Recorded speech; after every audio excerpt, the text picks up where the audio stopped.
Arratsaldeon, zer moduz, ongi etorriak Eusko Ikaskuntza saioaren edizio berri honetara.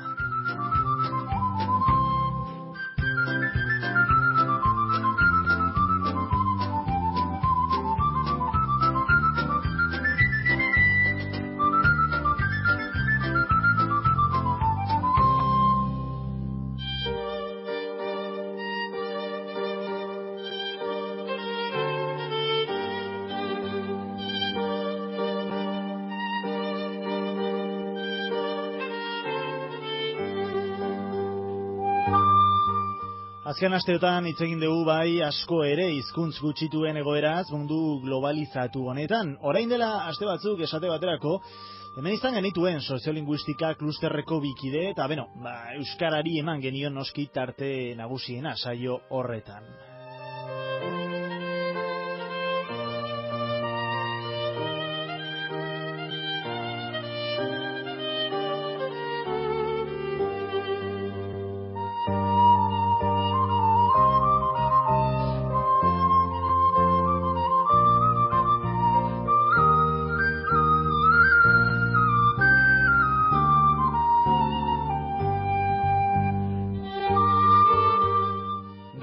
Horixe da gure asmoa, ikusmugan dugu datorren astean ospatuko den Euskararen nazioarteko eguna, abenduaren 3 hain zuzen ere. Eta urtero bezala, Eusko Ikaskuntzak gure hizkuntzaren aldeko ekimenak prestatu ditu bai. Aurten sare sozialei begira, gazteei begira, nolabait Euskararen erabilera aldarrikatzeko eta Euskararen unibertsaltasuna lortzeko ere bai. Lan erraza ez da, baina tira, agian egunen baten, ez dugu Euskararen nazioarteko eguna ospatu beharko, helburu nagusia lortu baitugulako.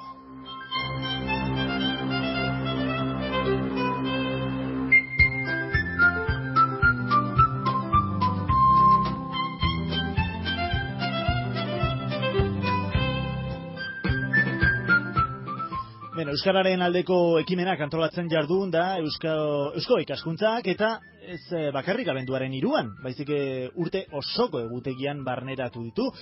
2005etik aurrera, bereziki abenduaren 3 Euskara kanpainak antolatzen hasi zen eta gaurko tertuliari hasiera eman baino lehen, orain dela 2 urte martxan jarritako egitasmo berezi bati errepaso egitea gustatuko litzaidake.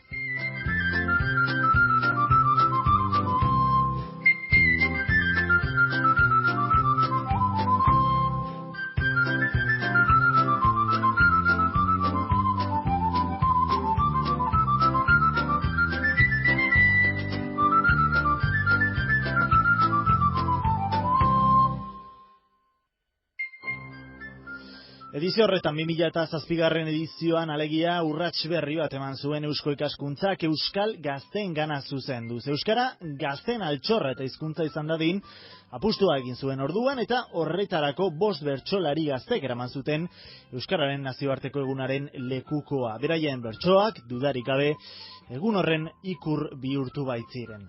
Xabi Paia, Sustrai Kolina, Oiane Perea, Uxu Alberdi eta Jose Juan Zubietak jarri zuten ahots, kanta eta arima euskara bitartez mundu osora iristeko. Hona hemen beraiek landutako 2 bertso.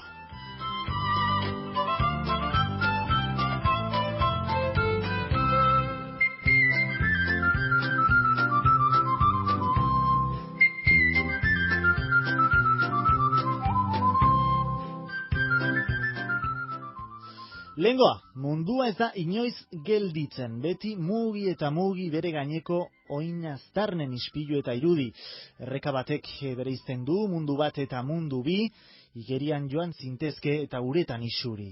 Baina hizkuntzak batzen ditu mutur bi ezker eskubi, utzi euskarari izaten zure bide eta zubi.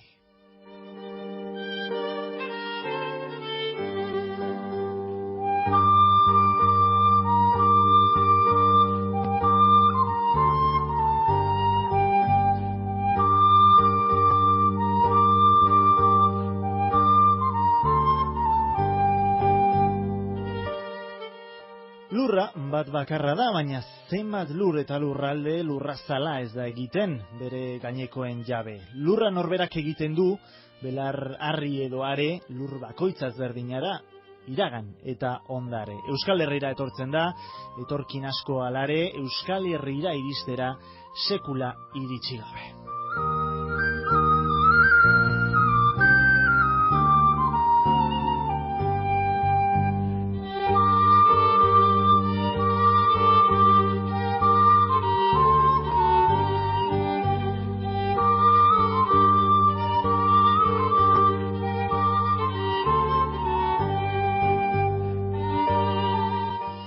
Xabi Paia, Sustrae Kolina, Oiane, Perea, Usue, Alberdi eta Jose Juan Zubieta. Esan dugu, hauesek, haien ikuspegia euskarari dagokionez, gaur beste bi ezagutuko ditugu. Az dezagun ba.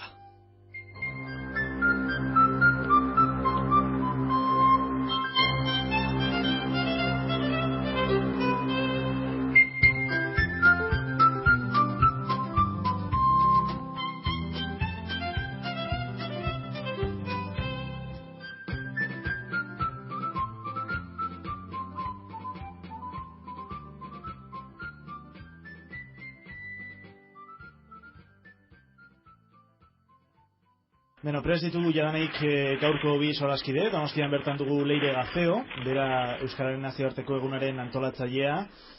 Leire, arratsaldeon. Kaixo, arratsaldeon. Eta telefonoz hartuko zaigun bigarren partaide, Edurne Arrizibita. Edurne, arratsaldeon. Bai, arratsaldean eginetik, bai. Bai, Kukuxumuxu komunikazio taldeko kidea, ezta? Hoixe da, hoixe. Ondo ba. Beno, programa tarikoan esan dugun bezala, Euskararen Nazioarteko Eguna ospatuko dugu datorren ostegunean, abenduaren 3an, aste honetan bertan, bai eusko ikaskuntzak, baita Kukumuxuk ere, egun horretarako eginiko bloga aurkeztu duzu, ezta? Gero izango dugu internet eta sare sozialen garrantziaz edizio honetan, baina beno, has gaitezen Euskararen Nazioarteko Egun honen historiari begira. Aurten 70 urte betetzen baititu, Leire, ezta? Bai, hala da. Noiz hasi zen ospakizuna, ze helburukin, nork izan du antolatzaile urtetan zehar? Bai, berez ekimena 1959an sortu zen, Eusko Ikaskuntzaren eskutik, oso ondo azaldu duzunez, baina urte bete lehenago, 1958an Eusko Ikaskuntzak bere 17. kongresuan Miarritzen erabaki zuen egun hori eguna bera aurrera eramatea. Orduan, eguna urtero abenduaren 3an ospatzen da, eta bereziki Eusko Ikaskuntzak ekimenak antolatzen 2005-etik hasi da. Bai, Edurne? Bai, nik egia esan aspalditik ezagutzen dut Euskararen Eguna, baina egia esan Leire eta Eusko Ikaskuntzako lankide edo kideekin elkarlanean hasi ginenean, harritu egin nintzen horren aspaldiko zera kontua izatea. Nik ez bainekien 1949koa zenik, hemen Nafarroan ospatu egiten dugu, eta gainera hemengo zera patroiarekin egokitzen da, eta harritu egin ninduen ere bai datorri, baina beraiek proposamena egin zigutenean eiekin bat egiteko, aldez aurretik jada genituen hainbat ekimen elkarrekin eramandak, euskal kulturaren inguruko hainbat kamiseta eta eginez, eta orduan, gure aldetikan esan genien, pres ginela, haiekin bat egiteko, eta, algenuen moduan edo gure ekarpena egiteko. Bai, Kukuxumuxuk lehen aldia da, kolaborazio honetan, Euskararen Egunaren alde, eta Eusko Ikaskuntzarekin lehen da biziz kolaboratu duzu, edo? Ez da lehenbiziko aldia, esan ditzen bezala, lehenbiziko aldia Euskararen Egunerako zerbait amankomunean egiten dugula, baina egia esan gure arteko elkarlana 2005an hasi zen, orduan sinatu genuen olako hitzamen bat edo akordio bat, elkarrekin lanean aritzeko, eta zertarako, guk betidanik sortu ginenetik, 1989an, ni orduan enentzen hemen Kukuxumuxu nuen dikan, baina sortzaileek, 3 bazkidek, garbi izan zuten hasieratik, Iruñan sortuta eta Euskal Herrikoak izan da, euskal kulturak toki berezi izan bertzuela, haiek egiten zuten lan guztietan, ezta? Eta euskarak ere bai izan du hasieratik oso modu naturalean, bere tokia, beste hizkuntza batzuekin batera, gaztelania, ingelesa eta frantsesarekin batera.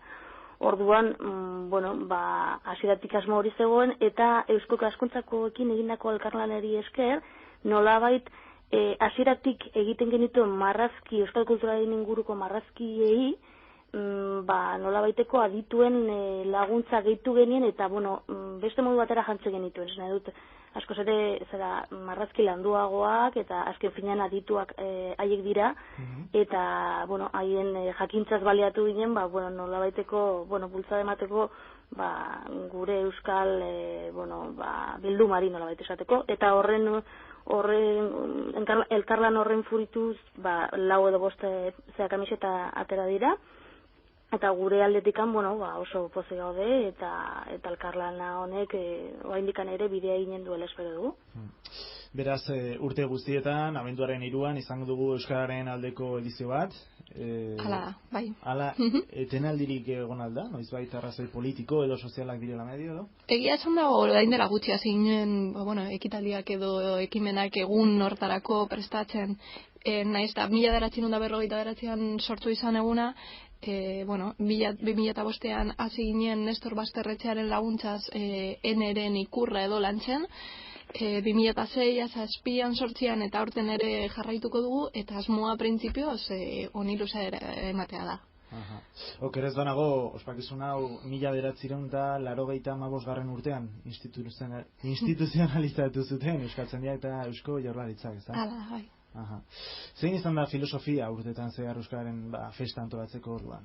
Helburua berez edo filosofia da Euskal hizkuntzaren unibertsaltasuna aldarrikatzea. Euskara birpiztea, indartzea, ez bakarrik egun hontan, abenduaren 3an, baizik eta urte osoko ekintzetan, formatu guztietan eta arlo guztietan. Ez bakarrik egun berezi hau erabiltzea itzakitzat euskara erabiltzeko, baizik eta urte osoko jardueretan erabiltzea. Hori izan da. Aurtengo kanpainaren helburua zehazki da interneteko sare sozialetan edo zabaltzea. Euskara leku espazio guztietara sakabenatzea eta leku hori irabaztea modu batez. Aurtengo leloak esaten duen bezala? Klik egioz euskarari. Klik egioz euskarari. Euskal Herritik kanpo bizi direnentzat, beraiek ere ulertzeko edo, ze elementu edo ze osagai biltzen ditu Euskararen nazioarteko egunak, hau da, urte hauetan egindako ekitaldiak, lehiaketak, emandako pariak, musika ere bai. Egia esan da, Eusko Ikaskuntzaren sareaz baliatu gara, eta, jakingo duzuenez, diaspora deritzogun euskal kolektibitate horri, kanpoko euskal kolektibitate horri, zuzendu izan gara. Ekimenak, oso zabalak izan dira. Alde batetik abestiak edo bideoak ezkegiz, edo, bertsolari gazte batzukin ere, bertsoak sortu genitun euskararen egunerako, Wall Street Journalek egindako argitalpen horri erantzuna eman genion, bidali zitzaien eurei eta zabaldu genuen sare erraldoiera, parte hartu nahi zuten eta zikimendua bidali nahi zutenentzat, lekua eman genion Eusko Ikaskuntzaren bitartez. Eta iaz ere, komiki bat egin zen, komiki partizipatibo bat, eta, edonork internet bitartez parte hartu zezakena. 2005etik aurrera, Euskara kanpaina antolatzen hasi zineten, adibidez, Euskararen aldeko adierazpen bat plazaratuz. Hori da. Nola jaio edo nola garatu zen ideia hori? Ideia esan bezala, Eusko Ikaskuntzaren 17. kongresuan garatu zen, bazegoen argi eta garbi, Euskarak denboraren poderioz eta egoerak gehiagi laguntzen ez duenez, bere lekua edo aldarrikatu behar zuela, bere espazio bera propioa izan behar zuela, eta berez gure hizkuntza dela, eta hor egon behar dela, ez da presentzia izan behar duela. Ez bakarrik hitz egiten, baizik eta berez eskatzen bere espazio propiori. Hortaz, kongresuan bildutako batzarrean, erabak izan zuten aldarrikapen bat egin behar zela, aldarrikapen ofizial bat egin behar zela, eta aitzakitzat abenduaren 3a erabiliko zela, jende guztiaren gana edo zabaltzeko. Edurne? Bai, nik uste dute,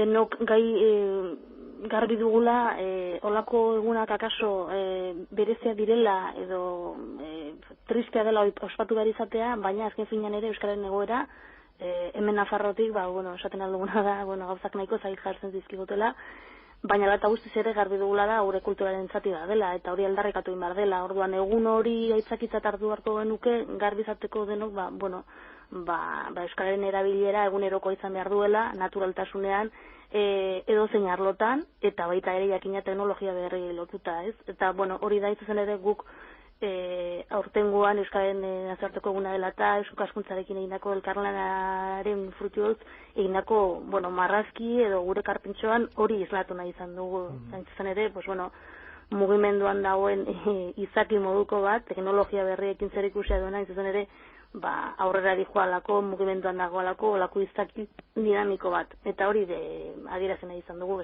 jendeak internet erabiltzen duenean, teknologia berriak egunerokoan erabiltzen dituenean, euskaraz ere egin dezala, modu naturalean, beste hainbat gauza, egunkari irakurtzen duen bezala, irratia entzuten duen bezala, edo baita ere telebista ikusi, edo zen beste kontu. 2005 urtera bueltatu, adierazpen horren alde zeuden hori atxikitzeko konbitea luzatzen ziren Eusko Ikaskuntzak, plazaratutako adierazpen hori, 4 puntu zituen, usted lengua, el euskera considerado como la lengua más antigua de Europa, forma parte del acervo cultural internacional, esaten zuen. Bigarrenean, el euskera, lengua europea, necesita el firme apoyo de las instituciones locales, regionales, nacionales y europeas, que deberán adecuar una legislación que garantice su desarrollo como lengua contemporánea. Hirugarrenean, el euskera debe ser elevado a rango de lengua oficial de la Unión Europea, como el resto de lenguas de los Estados miembros de la misma. Eta bukatzeko, 4. puntuan, la adhesión individual y colectiva de la comunidad internacional a esta declaración posibilitará, esaten zuen, los citados objetivos. Adierazpena ikusita, galdera ezinbestekoa da, Leire, Edurne, lortu aldira helburu horiek, edo behintzat lortzeko bidean gaude? Geuk uste dugu jada gauza asko egin direla, baina bidea dagoela oraindik egiteko. Izan dira eta harrera oso ona izan da antolatutako ekintza guztietan, urtero jendea bat egin du proposatutako ekimenekin edo, baina badago bidea. Oraindik nik uste dut jarraitu behar dugula, eta Edurnek oso ondo azaldu duenez ere Nafarra badago ere zera horretan. Eta nik uste dute ez dugula ahaztu behar, ez bakarrik Euskal Herrian gaudenok, baizik eta munduan zehar sakabanatuta dauden euskaldunek ere hitza dutela. Eta honetan zer esanik badutela. Orduan, badago hainbat gauza egin dira oso ondo eginak, baina badago oraindik bidea egiteke. Edurne, Nafarroan agian gauzak ez dira ondo edo. Egia esan hemen jendeari edo mugimendu herrikoiari dagokionez, nik uste dut pozik egon gaitezkela jendea unitzagolako eta izan delako betidanik lan handia egin duena erakunde ezberdinetan, molde ezberdinetan lan eginez, eta horri esker euskara dago gaur egun dauen moduan eta jakina hiztunei esker. Instituzioetatik dauden laguntzak eta badakigu nolakoak diren eta gaur esatu bateako jakin berri da Iruña herriko edabidei edo Nafarroko edabidei murriztuko zaiela ikaragarri laguntza, ezta? Orduan, ekintzak edo realitatea hor dago, ezta? Dena den ikuste dut, mandako hainbat urratsek bere frutuak eman dituzte, baina lan handia dago egiteko, eta nik uste dut, garbi izan behar dugula, erakunde eskatu bat zaizkiela egin beharreko kontu guztiak, baina gero ere norberari dagokiela ere bai alden neurrian, horrelako ekimenak eta bestelako ekimen batzuk elkarlanean arituz, eta aurrera jotzea, eta gure izaera normaltasunez eta naturaltasunez aurrera eramateko urratsak ematea eta garbi adieraztea beste, euskara dela munduko beste hizkuntza bat, merezi duela edo jostaiola errespetua beste batzuei bezala, eta nahi dugula euskaraz bizi eta guzti ezagutela horrela izan dadin, ezta? Oztopoak eta hemen ikusten ditugu, eta gainditzen ari gara, baina egia esan nik uste dut globalizazioaren eraginez edo, bai Europan eta bai bestelako toki batzuetan, hizkuntza gutxituei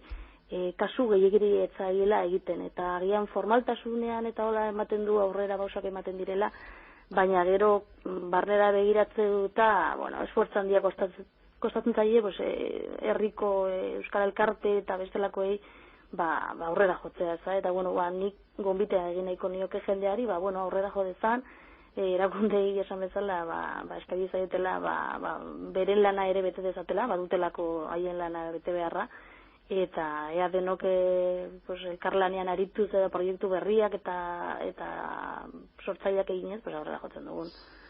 Ados, Leire?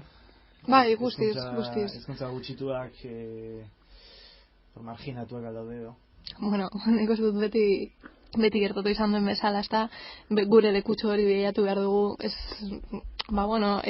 badaude trabasko, oztopo asko, baina, nik uste dut Edurnek azaltzen zuen bezala, bakoitzak gain hartzen badu erresponsabilitate hori, eta berez bizitzen duen, eta bere izaerako den, eta kulturaren, aipagarri bat da, hizkuntza erabiltzen baldin badu, gogo horiek baldin baditu, antolatzen diren gauza horietan parte hartzen badu, eta berez, euskararekiko jarrera on hori eta on horrekin jarraitzen baldin badu, nik uste dut oraindik itxaropena dagoela, ez da inoiz galdu behar.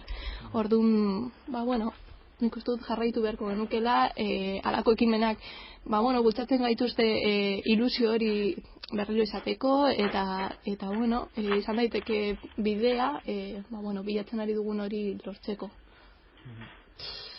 Beno, 2006 urtean, Benito Lertxundik abesti bat egiten du, Euskararen eguna sustatzeko. Euskara giza ondarea da, komunikazio eta batasunerako tresna, elkar ulertu eta giza helburu gorenera heltzeko beharrezko baliabidea. Hoiesek Lertxundiren hitzak abesti horretan. Entzun dezagun zati bat, minutu bat edo, eta berriz bueltan izango gara.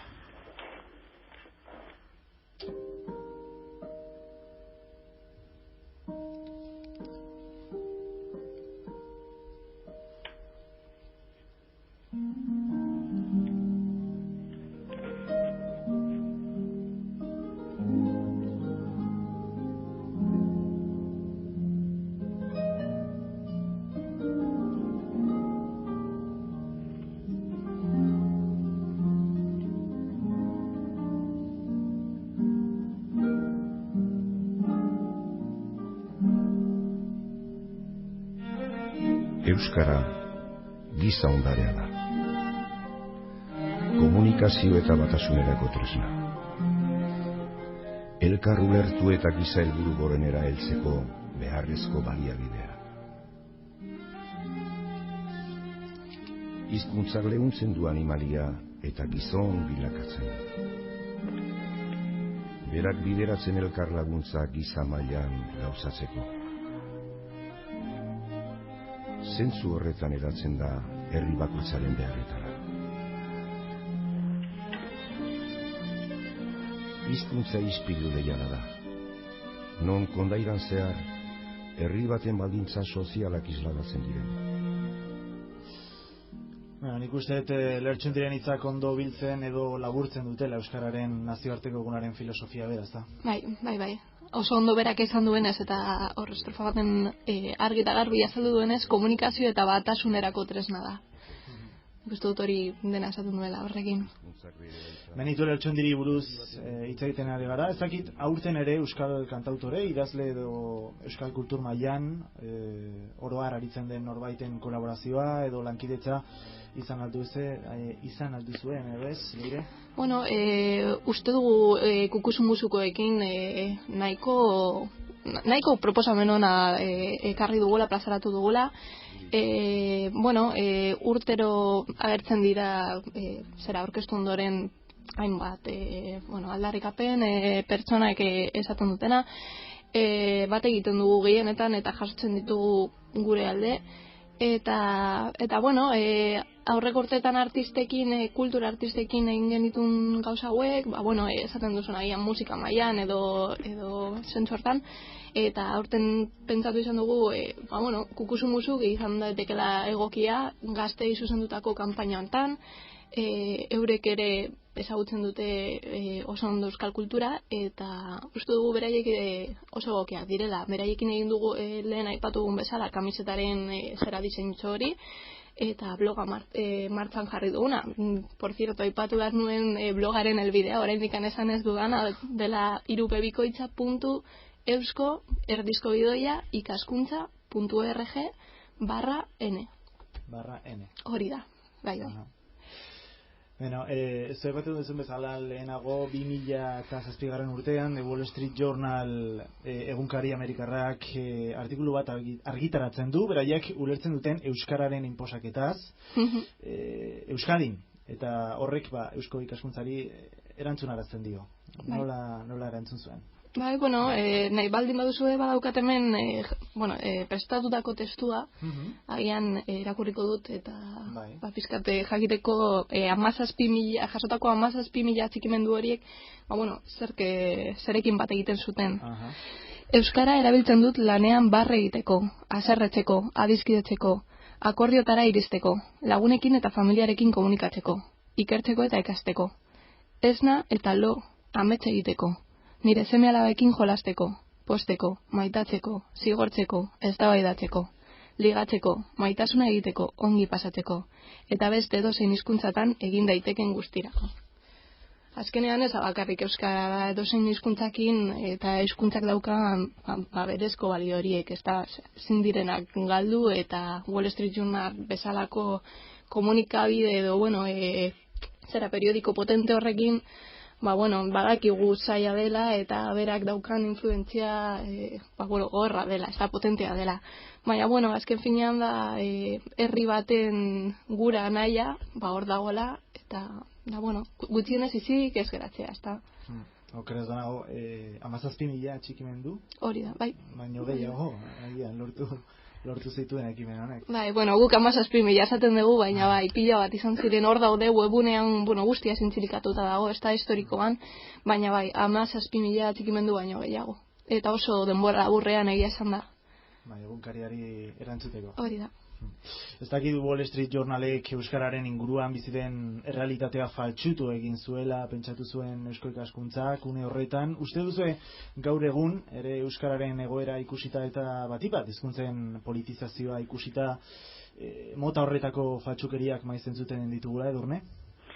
Nik uste du baiet, ezta? Egia esan ez du gogoan orain oso ongi zertan zen zehazki artikulu hura irakurri nuen, bere garaian gainera kalapita gerra sortu zen, eta nik uste dut maiz,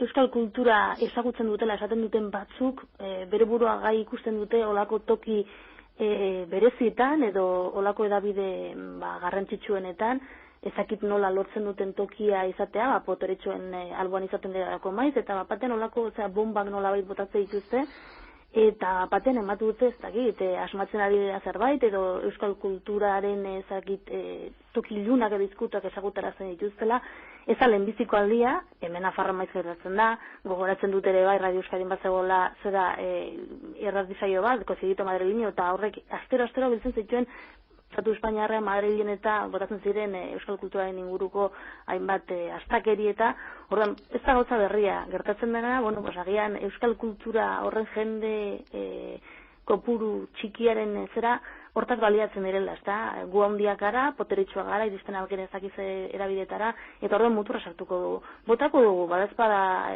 olako astakeri bat, eta gero ikusiko dugu zen olako jartzen honetan, baina gu ja bota dugu, eta horrek izanen du edapen bat hainbat tokitan, Madrileko ez dakiz ere egin gut, eta esakitzen, edo agian ez da ezagutuko, baina guk botako ditugu olako gozak. Eta gero, kontrako esan behar baldin bada, zuek esan zartzue zuen edabide txikitan eta hola. Nik uste zoritxarrez maiz gertatzen den zerbait da, eta beti kontra ibili behar dugu guk, euskal kultura gauza asko direla, gauza onak eta txarrak izango dituela, baina Benito Lertxundik oso ongi aipatzen zuen bezala kanta hortan, altxor bat da gizateria osoaren dako. Eta altxor bat da, Hego Amerikan galtzen ari diren beste hainbat hizkuntza bezala. Eta orduan, pena dena da, batzuentzat beti arma bezala erabiltzen den zerbait izatea. Eta orduan tristea dena da ez ikustea, hemen bagarela hainbat bizilagun, pertsona garenak, euskara gure baitan dugula, eta bizia nahi dugula euskaraz. Eta simplea, hori bezain simplea da. eta lehen aipatzen zen duten bezala, pues hori, irakur nahi dugula euskaraz, lagunarekin egon nahi dugula, maitatu nahi dugula euskaraz, sukaldean aditu nahi dugula euskaraz, eguneroko gauza guztiak euskaraz egin nahi ditugu, eta nik uste dut, eskubide guztia dugula, ezta? Baina, bueno, zorritzarrez olako gauzak maiz gertatzen dira, eta horrendikan ere gertatuko dira. Leire? Bai, bueno, nahi uste dut, hori, jarraitu beharko dugula lanian, bueno, ez bakarrik egun honetan egun aldarrikatuz, beraz, hizkuntza aldarrikatuz, baizik eta egunerokoan praktiketan jarriz euskara. Osea, nik uste dut hori dela bidea, hizkuntza bat bizirik jarraituko du, baldin eta dakitenok praktikatzen edo erabiltzen badute. Nik uste dut hori dela, ez hainbeste egun bat erabiltzea, bestia, erasoen kontra edo aurre egotea, baizik eta, azkenean geu bakoitzak garen hartzea ardura hori, eta hizkuntza bera erabiltzea, azken finean gure nortasunaren eta gure kulturaren alde bat baldin bada, bai da, barkatu. Zer ditzu duzu, Edurne? Ez, esan behar nuen nazen hori, haintzuzen ere zergatik dagoelako egun bat, haintzuzen ere egoera ez dagoelako zoritzarrez oindikan erabat normalizatua eta oindikan asko falta da. Euskararen egoera, espainola edo frantsesa, edo beste zenbait hizkuntzen adina, edo bintzat normaltasunez, erateatako Iruña batean, euskaraz aritzen den irrati bakarrak duela 20 urtetikan, oindikan ere legeztapenik ez izatea lotxamangarria da. Eta orduan, hain zuzen ere, nolagait urteren batean olako zera deialdiak egitea Euskararen nazarteko egunekin, agian aukera ematen digu, Euskaldunak garen ezain, beste batzuen gana iristeko esateko aizu. Badago, hay un día internacional de euskera en el que reivindicados tal, ezta? Pena da, olako egunak egon behar izatea bainekare, eta ez dakit horrekin bakarrik, ez ere egiten dugun, Leirek esan bezala eguneroko kontua da, egunero euskaldunak baldin magara, egunero aditu beharko genuke euskaraz, ezta? Baina, olako egunak normalizazio batean ez gaudelaaren seinale dira. Ez dakitze iritsi duzu gobernu sozialista berria iritsi zenetik euskararen inguruan sortu diren hainbat eztabaidari begira, adibidez, eredu linguistikoen polemika edo ertzaintzan exigituko den euskara maila eta bar, Leire? Oraindik argitzen ari dira bideak, ezta? Ez dute, eman dira hainbat pausu, berez, gauza batzutan ez dira batere lagungarriak euskararekiko, bestetan, ikusi beharko, oraindik finkatu arte, ez dakigu ezer. Egia esan da, Edurnek aipatzen zuen bezala, egoera ez da honena, garaiak ez dira onak, baina, gure bete beharra orain gontan da, honekin jarraitzea, badakigu ez dela erraza izango, baina, nik uste dute, aurrera jarraitu beharko dugula, gauzak dauden bezala. Nik uste dut ere hemen Nafarroan bentsa badamago, badamazki bat urte, egoera ez dela honena, eta nik uste dut ikaseta dugula herri ekimenan ibiltzen garenok, esaten dut, hemengo euskarak hartzeko partaide bat naizelako ere, aldi berean, kokusemusun lan egitea zain. Eta orduan, nik uste dut hori, gauzak gaizki baldin badaude ere, Leirik esan duen bezala, horrek ez digula atzera joan adestea behartu nahi. Baizik eta, gauza da den bezala, aldarrikatu behar ditugun gauza, ze erakundek badute bete beharra, hizkuntza bat normalizatzerako momentuan eta duzia, baina guk aurrera jarraituko dugu, eta agian behintzat hemen Nafarroan nahiko buru gogorra gara beste gauza askotan, eta honetan ere badakit eta ikusten dute egunero, jendeak aleginak egite dituela, elkarteak eta hola, eta horri esker, Euskararen egoera Nafarroan, behintzat baldin badu alde honik, Euskal Elkarte eta herri ekimenari esker da. Euskararen osasunari dagokionez, orain baino hobeto egon algara, noizbait, azken urteotan? Egia esan da pixkat diluitu da orain euskara bera eskutsu bezala, ezta? Gero eta agian ohituta gaude, hizkuntza bezala izatear, baina egia esan da praktikan jarri behar da. Ez da balio bakarrik euskara dakiela esatearekin, baizik eta erabiliz, egunerokoan erabiliz. Argitzekoa da adibidez, kanpora baldin bazoaz, euskal kolektibitaten gana baldin bazoaz, hurbiltzen zarenean euren gana, askok eta askok badakite euskara, eta adibidez, Eusko Ikaskuntzak urtero antolatzen duen esari, eta da pizkat, Euskal Herritik kanpo euskara bultzatzen edo sustatzen duen erakunde bati emandako saria, horrek ere erakusten digu ez gaudela bakarrik hemen arduratuta euskal gaietaz, euskal hizkuntza berataz, baizik eta kanpoan egiten direla pila bat gauza. Badutela gogo hori, jarrera hori, eta hori izaten dela egunero, eta hori esaten nuena, harrigarria da, joten zarenean hor Argentinako tipo batekin, edo ez dakite Txileko euskaldun batekin, euskaraz jarduna izatea. Bai, nik ez dakit, baloratzerakoan duela auto batzu baino hobeto gaude eta gero, zeurenik azterketa hola zorrotz bat egin ezkero, eta hortan, aditua badaude, eta zeurenik holako azterketa egite dituztena, ni de Mengo Elkarte bateko kidea naiz, eta Kukusumuzeko lankidea, eta nire iritze ematen aldut, baina, ez daukat holako ikusten zorrotzik, eta, gauza batzutan ikusten dut, aurreratu egin direla, gauza, esate bateako, interneten geroz eta gauza gehiago euskeraz, eta horren ikuste dut guri hizkuntzari eman behar diola eta ematen diola nolabaiteko haize berri bat beharrezkoa dena eta boendikan ere, badaukagu ibiltzeko tarte luzea, baina geroz da gehiago euskarak badu bere tokia interneten ere bai, eta hori garrantzitsua da, eta beste gauza batzutan aldiz, pixkaten panorama ikusi ezkero, okerrago gaudela esanen nuke, esateatako, lehen aipatu dudan, hemen Nafarroan gauza batzutarako, pentsatuko genuen, 2009 urte honetan, esateatako Euskal Herria eta bezalako irrate batek lizentziapiko zula fijo, eta nikan ere ez du. Eta, etzak hori da, ez dakit, atzera pauso ikaragarria, ez? Eta, orduan ikuste dut, azterketa orokorra egiten bali bada, aurrak, deredua esateatako Nafarroan hemen da, gehientzatzen den eredua proportzioan eta hori dana asko eskatzen den eredua da, baina bestalde ere gero izaten dira, arazo pila bat, hainbat auzotan, 3 urtetako aurrak de ereduan jarri izateko, eta, oso komplikatua jartzen zaizkigu, ez? Orduan, nik uste dut denetik dagoela, ez?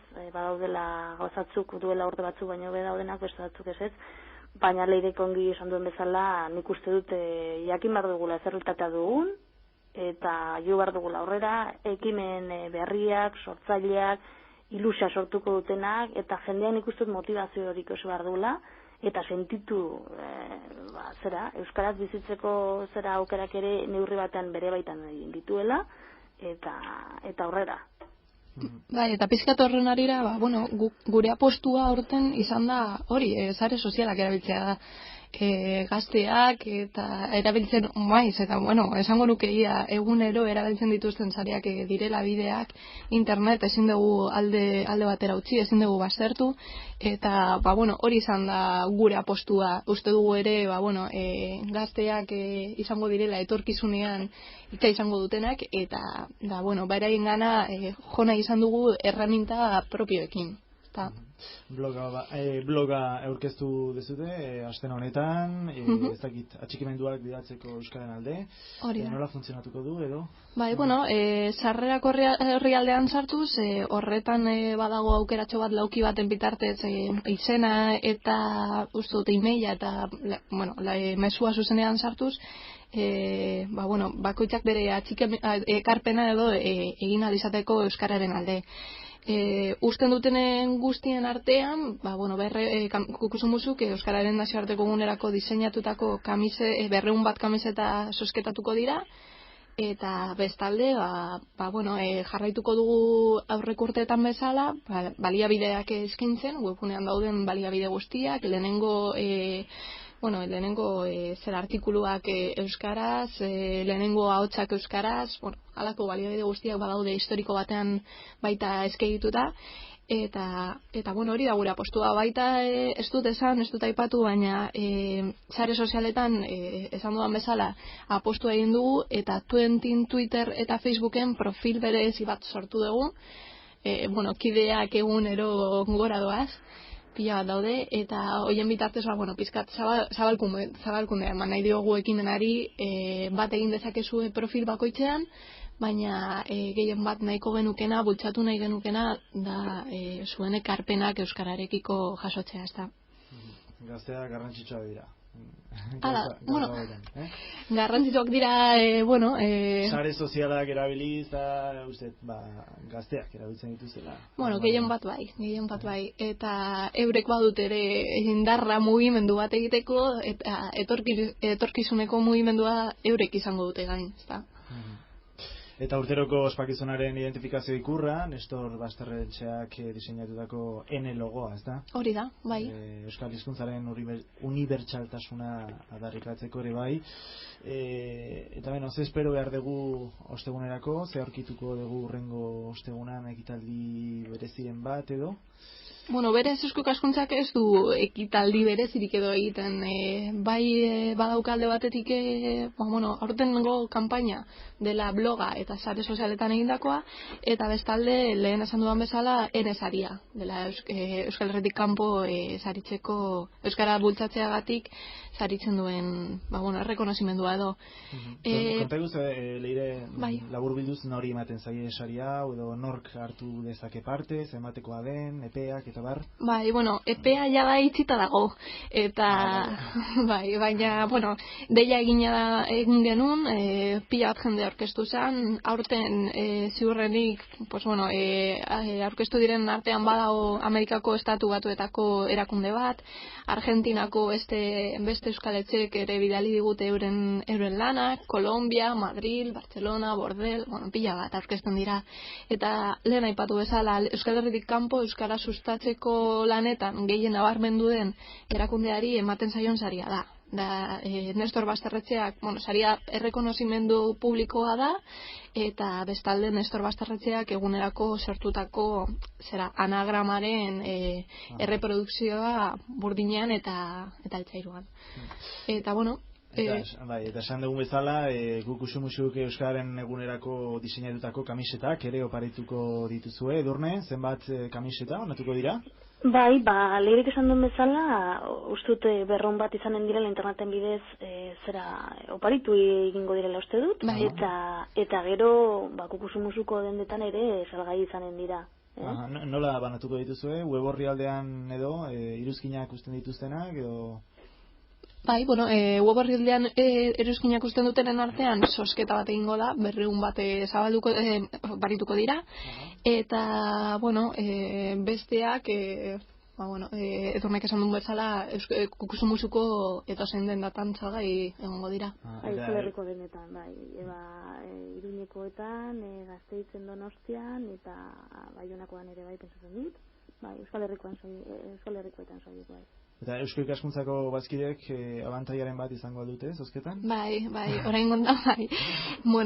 Gure publikoa ere zainduna izan dugu, eta, Eusko Ikaskuntzako bazkideek mezuaren aurrean gidoizef jarriz gero, zozketaren egunean aukera bikoitza izango dute kamiseta eskuratu alizateko. Bukatze gara, baina azken mezua leire, gaztei, behintzat Euskararen egunean parte hartzeko asmoz duten entzat, zemezu bidaliko zenukete? Erraza, egia esan da, ekin egiozue Euskarari, klik egiozue Euskarari, eta sare sozialetan, zein, zuen eguneroko bizitako besteen bat esparrutan, erabilezazue gure hizkuntza da, gure nortasuna da, eta ezin dugu galtzen utzi. Edurne? Horren ongi itzein du leire, nik ezin du alazko zere gehiago gehitu uste dut, hori mezu oso garbia dela, eta klik egiozu euskarari, eta, interneten nabigatzen ari zarelari, lagunekin harremanak Twitterren bidez, edo Twentiren bidez, edo Euskaldoze sareren bidez ari zarelari, euskaraz egin itzazu, eta normaltasunez, eta gustora, eta gozatuz. Ondo iruditzen bat zaizue, Benito Lertxundirekin bukatuko dugu programa hau, eskerrik asko etortzagatik Leire Gazeo, Euskararen nazionarteko egunaren antolatzailea, Donostian izan zea, eskerrik asko, eta Edurne Arrizibita, telefonoz, eskerrik asko, bioi. Bai, zuei. Agur. Aio.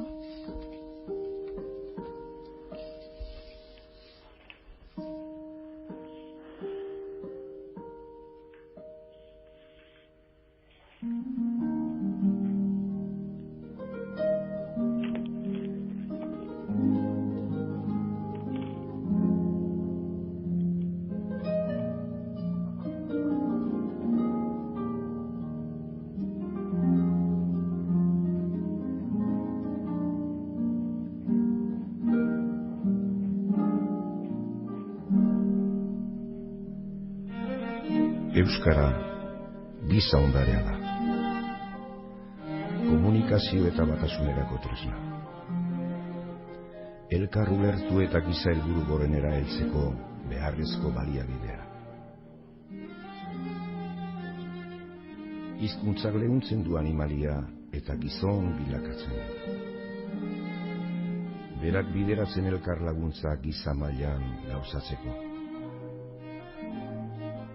Zentzu horretan edatzen da herri bakoitzaren beharretara. Hizkuntza ispilu leiala da. Non kondairan zehar, herri baten baldintza sozialak isladatzen diren. Hizkuntza jakinarazten dio belaunaldi bakoitzari oinarrizko kultura guztia. Bere hizkuntzarekin hautsi duen herriak tradizioa du errausten eta epeltzen.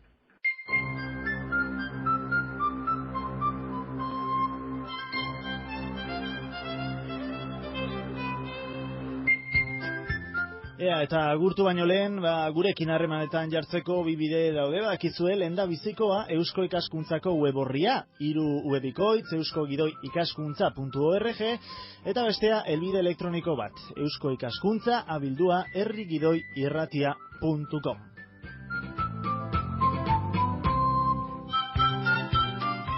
Bestarik ez, datorren larunbat arte, ondo izan, aio!